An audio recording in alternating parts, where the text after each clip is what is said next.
D'abord, la croissance est bonne puisqu'il y a un chiffre qui est très significatif, c'est que dans l'année 21, qui est une année de sortie de crise, on a créé 1500 emplois sur la technopole.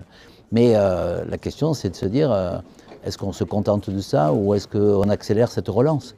Et oui, on accélère la relance et on l'accélère par deux chantiers essentiels.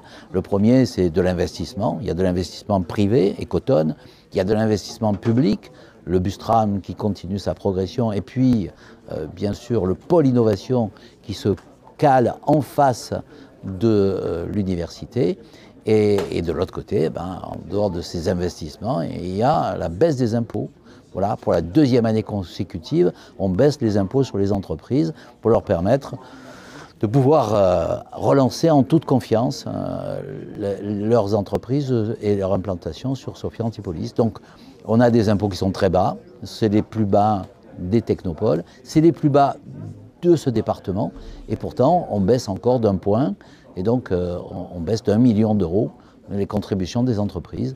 Pour autant, on n'est pas non plus dans une situation dans laquelle ça va nous pénaliser financièrement, puisque la croissance fait que les bases augmentent de 4%, et donc ce million d'euros ne manquera pas à l'ensemble de nos projets.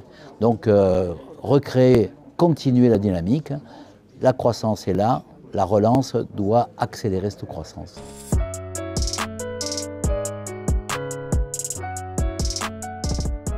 Le secret, c'est que si on a le label 3IA, qui veut dire Institut international de l'intelligence artificielle, qui n'est décerné qu'à 4 lieux en France, c'est parce qu'un jury international a jugé que c'est là qu'il y a le plus de chercheurs de haut niveau dans les domaines concernés.